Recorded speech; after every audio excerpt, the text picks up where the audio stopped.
ನೀವು ನೋಡ್ತಿದ್ದೀರಾ ಇನ್ಫೋ ಋಷಿ. ನಾನು ತೇಜಸ್ವಿನಿ ಭಾಗ್ಯ. ವಿಶೇಷ ಮಾಹಿತಿಗಳು ಹಾಗೂ ಪ್ರವಾಸಿ ತಾಣಗಳಿಗಾಗಿ ನಮ್ಮ ಚಾನಲನ್ನು ಸಬ್ಸ್ಕ್ರೈಬ್ ಮಾಡಿ. ನಮಸ್ಕಾರ ವೀಕ್ಷಕರೇ. ನಾವು ಸಂತಾನ ವೇಣುಗೋಪಾಲ ಸ್ವಾಮಿ ದೇವಸ್ಥಾನವನ್ನು ತೋರಿಸುವಾಗ ಬ್ರಹ್ಮರಾಕ್ಷಸನ ಬಗ್ಗೆ ಹೇಳಿದ್ದೆ. ಆ ಬ್ರಹ್ಮರಾಕ್ಷಸನು ಸತ್ತಾಗ ಅವನ ಕಾಲು ಬಿದ್ದ ಜಾಗ ಹೆಮ್ಮರಗಾಲವಾದರೆ ಅವನ ಎಡಭಾಗಕ್ಕೆ ತಲೆಯು ಬೀಳುತ್ತೆ. ಆ ಸ್ಥಳವೇ ಈ ಹೆಡತಲೆ ಗ್ರಾಮ.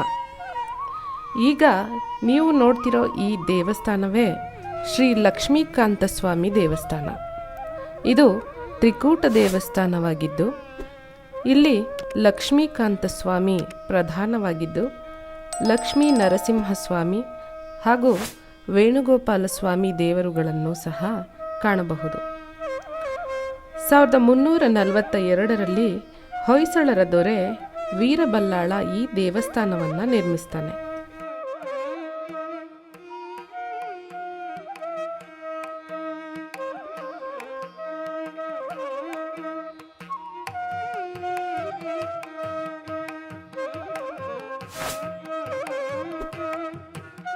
ಈ ದೇವಸ್ಥಾನದ ಅಡಿಪಾಯದಲ್ಲಿ ಶಾಸನವನ್ನು ಕಾಣಬಹುದು.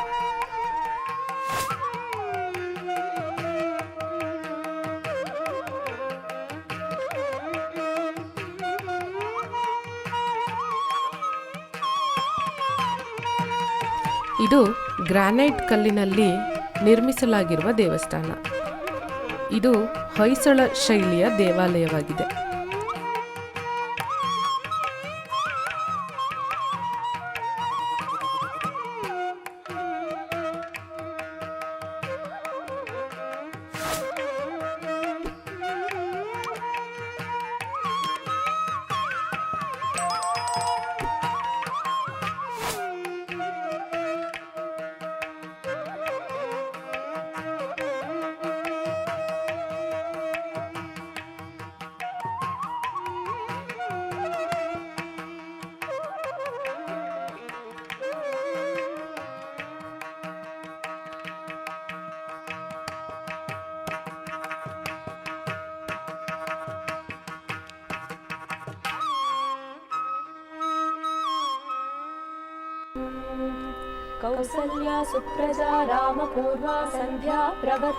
ಒಳಗೆ ಹೋದರೆ ಸುಂದರವಾದ ಕೆತ್ತನೆಯುಳ್ಳ ಕಂಬಗಳು,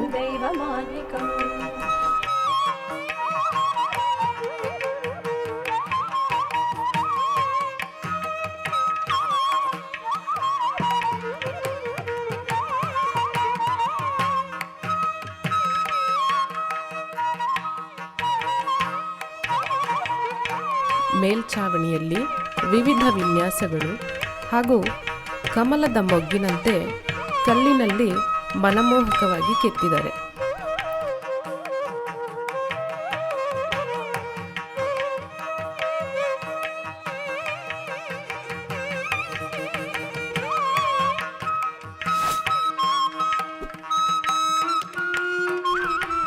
ಇದು ದೇವಾಲಯದ ಮುಖ್ಯ ಗರ್ಭಗುಡಿಯಲ್ಲಿರುವ ಶ್ರೀ ಲಕ್ಷ್ಮೀಕಾಂತ ಸ್ವಾಮಿ.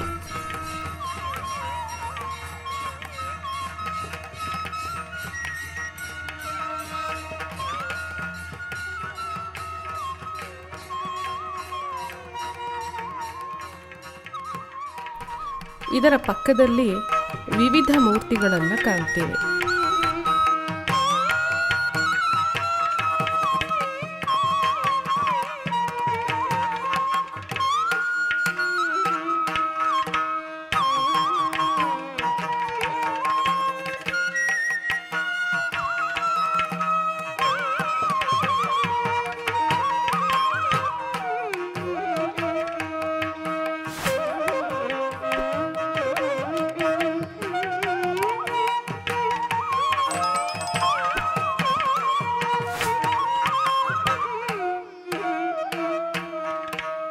ಮೂಲ ಗರ್ಭಗುಡಿಯ ಬಲಭಾಗದಲ್ಲಿ ಶ್ರೀ ವೇಣುಗೋಪಾಲ ಸ್ವಾಮಿಯ ಸನ್ನಿಧಿ ಇದೆ.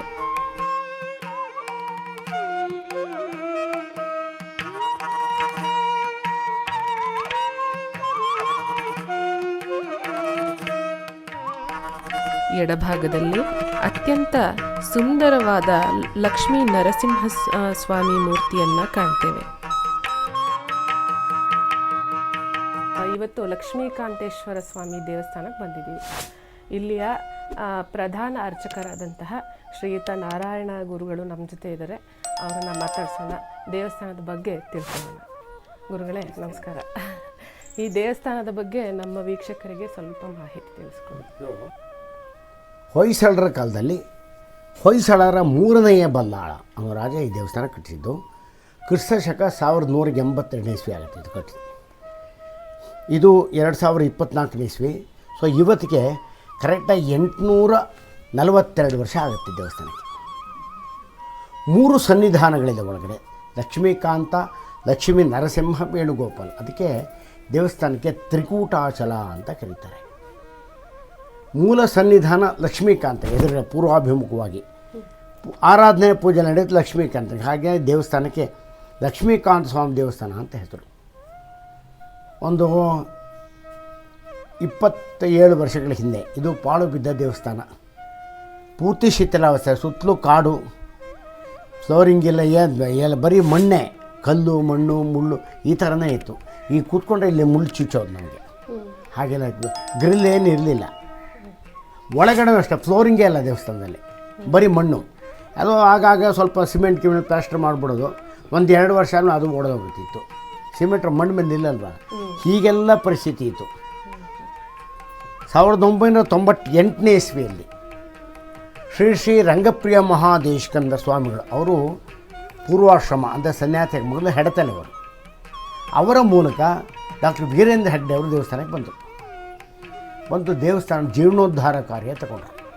ಜೀರ್ಣೋದ್ಧಾರ ಕಾರ್ಯ ಹೇಗೆಂದರೆ ಒಂದು ಕಂಬ, ಒಂದು ಕಲ್ಲು, ಒಂದು ಚಪ್ಪಡಿ ಬಿಡೋದು ಎಲ್ಲರನ್ನೂ ಬಿಚ್ಚಿ ಹೊರಗಡೆ ಇಟ್ಬಿಟ್ರು.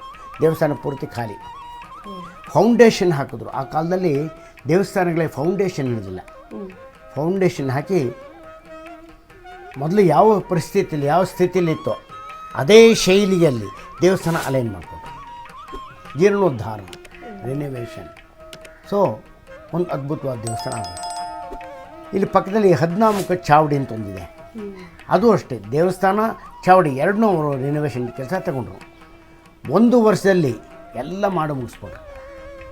ಅವ್ರಿಗೆ ಎಸ್ಟಿಮೇಟು 48 ಲಕ್ಷ. ಇಷ್ಟನ್ನು TVS ಮೋಟರ್ಸ್ ಅವ್ರು ಕೊಟ್ಬಿಟ್ರು. ಸೊ ಹಾಗಾಗಿ ಸ್ಪಾನ್ಸರ್ಡ್ ಬೈ TVS ಮೋಟಾರ್ಸ್.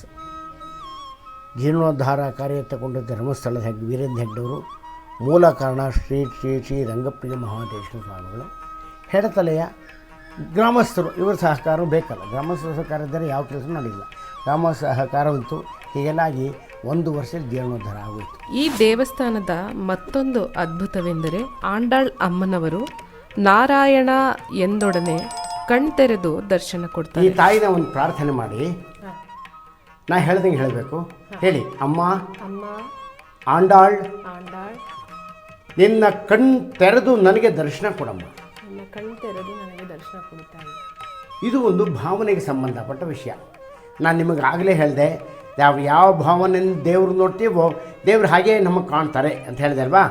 ಈಗ ನೀವು ಹೀಗೆ ಅಂದ್ಕೊಂಡಿದ್ದೀರ, ಈ ತಾಯಿ ಕಣ್ಣು ತೆರೆದು ದರ್ಶನ ಕೊಡ್ತಾಳೆ ಅಂತ ಅಂದ್ಕೊಂಡಿದ್ದೀರಲ್ವಾ. ಈಗ ನೋಡಿ ತಾಯಿ ಮುಖ ಪೂರ್ತಿ ಕತ್ತಲೆ ಆಗೋಯ್ತು ಇರುವಾಗ, ಸರಿತಾನೆ. ತಲೆ ಮೇಲೆ ಬೆಳಕು ಬಿತ್ತು ನೋಡಿ, ನೋಡ್ತಾ ಇರಿ. ಬೆಳಕು ಮೂಗು ಮೇಲೆ ಬಿತ್ತು. ತಾಯಿ ಮೂಗು ಕಾಣುತ್ತೆ, ಮೂಗು ಬೊಟ್ಟು, ಹಣೆ ಬೊಟ್ಟು, ಹುಬ್ಬು, ರೆಪ್ಪೆ ಎಲ್ಲ ಕಾಣುತ್ತಲ್ವ. ನಾನು ಇವಾಗ ನಾರಾಯಣ ಅಂತ ಹೇಳ್ತೀನಿ. ನಾನು ಹೇಳಿದ ತಕ್ಷಣ ಈ ತಾಯಿ ಕಣ್ಣು ಬಿಡ್ತಾಳೆ. ಕಣ್ಣೇ ನೋಡ್ತಾ ಇದ್ದೀರಾ?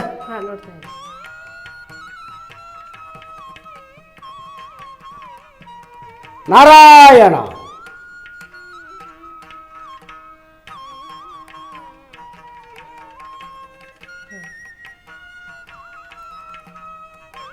ಆಂಡಾಳ್ ತಿರುವಡಿಗಳೇ ಶರಣ.